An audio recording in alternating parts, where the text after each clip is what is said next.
तो भूत बंगला का ट्रेलर आ गया है और इसने ना एक साथ उम्मीदें भी जगाई हैं और दिल में थोड़ा डर भी पैदा कर दिया है। सवाल यह है कि क्या ये एक जबरदस्त वापसी होने वाली है या फिर एक और निराशा। चलिए पीजे एक्सप्लेन के ट्रेलर रिव्यू को डिकोड करते हैं और समझते हैं कि ये फिल्म सिर्फ एक फिल्म क्यों नहीं है बल्कि एक बहुत बड़ा टेस्ट केस है। तो सीधा मुद्दे पर आते हैं। देखिए, रिव्यू का जो सबसे बड़ा सवाल है वो यही है, क्या ये अक्षय कुमार और प्रियदर्शन दोनों के करियर की सबसे जरूरी फिल्म है?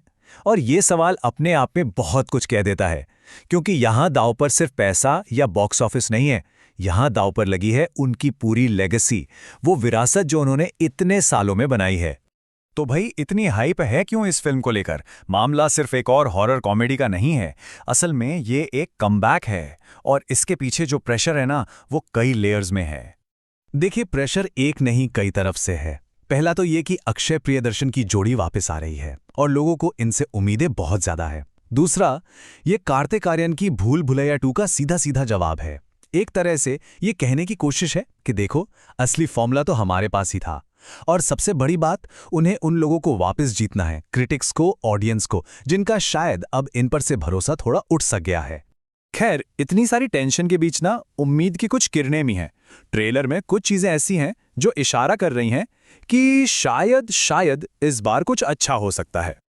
और सबसे बड़ी राहत की बात पता है क्या है? अक्षय कुमार की एनर्जी। मतलब पिछली कुछ फिल्मों को देखकर ऐसा लग रहा था जैसे वो बस दिहाड़ी मजदूरी कर रहे हैं, काम खत्म करना है। लेकिन यहाँ वो पुराने वाले पैशनेट अक्षय लग रहे हैं। वही शरारत, वही चुलबुलापन जो उनकी क्लासिक कॉमेडीज की जान हुआ करती थी। अच्छा, एक और नई चीज है इस बार, फैंटेसी हॉरर का तड़का, एक वैम्पायर जैसा क्रीचर। ये कॉन्सेप्ट इस फ्रेंचाइजी के लिए एकदम नया है। अब देखने वाली बात यह होगी कि ये कॉमेडी के साथ मिलकर वाकई डरा पाता है या फिर कहीं मजाक बनकर ही ना रह जाए। और अब कहानी में आता है एक बहुत ही इंटरेस्टिंग ट्विस्ट। एक मिनट, ये प्लॉट कुछ सुना सुना नहीं लग रहा? मंगलपुर गांव, एक राक्षस जो दुल्हनों को उठा लेता है। अरे ये तो सीधा 1979 की कल्ट क्लासिक जानी दुश्मन की याद दिला रहा है। तो ऐसा लग रहा है कि फिल्म की जड़ें जो हैं वो एक क्लासिक हॉरर स्टोरी से जुड़ी हुई हैं। लेकिन जैसा कहते हैं ना, हर चमकती चीज सोना नहीं होती। जितनी उम्मीदें हैं, ट्रेलर में कुछ चीजें ऐसी भी हैं जो खतरे की घंटी बजा रही हैं। जैसे ये लाइन, मैं मंदिर का घंटा हूं, सुनते ही दिमाग में पुरानी फिल्म कौंध जाती है ना? और बस यही सबसे बड़ी चिंता है। जब कॉमेडी फ्रेश होने के बजाय पुरानी यादों पर टिक जाए ना, तो वो अक्सर एक कमजोरी की निशानी होती है। और फिर ये बहन डर गई, मतलब ये कॉमेडी का वही पुराना पैटर्न है जो हम कितनी बार देख चुके हैं। एक दो बार चलता है, पर जब ट्रेलर में ही पुराने जोक्स भरे पड़े हों तो डर तो लगेगा ही ना कि भाई फिल्म में नया क्या देखने को मिलेगा। देखिए, सीधी सी बात है, एक ही जोक पर बार बार हंसी नहीं आती। कॉमेडी का सबसे बड़ा दुश्मन है रेपिटेशन, और ट्रेलर में इसकी झलक उम्मीदों को थोड़ा कम कर देती है। और परेशानियां सिर्फ इन जोक्स तक ही नहीं हैं, सवाल और भी हैं। क्या ये फिल्म नॉस्टैल्जिया के बोझ तले दब जाएगी? क्या राजपाल यादव, परेश रावल, क्या वो सब वही पुराना मैजिक क्रिएट कर पाएंगे? या फिर कहीं ऐसा तो नहीं कि पूरी फिल्म का बोझ अकेले अक्षय कुमार के कंधों पर आ जाएगा? ये सारे सवाल ट्रेलर पीछे छोड़ जाता है।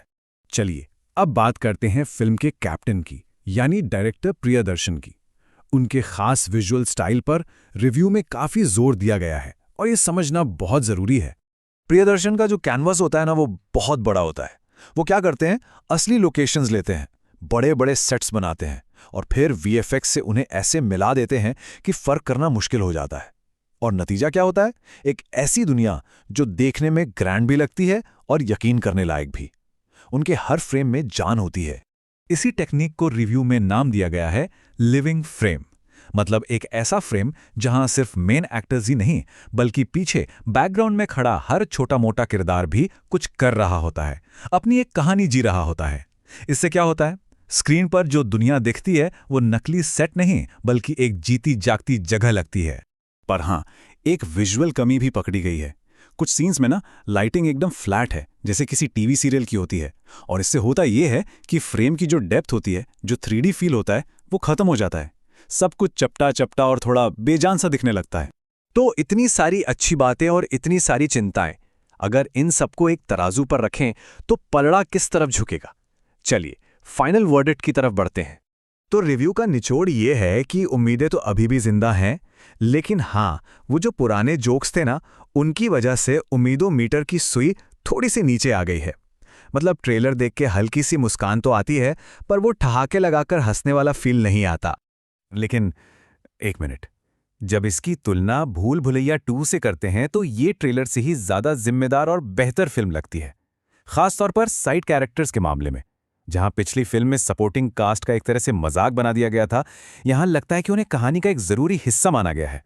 और शायद यही एक बात इस फिल्म को सबसे खास बनाती है।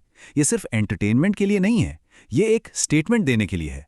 ये अक्षय और प्रियदर्शन के लिए खुद को फिर से साबित करने का मौका है। ये बताने का मौका है कि वो आज भी वही जादू कर सकते हैं।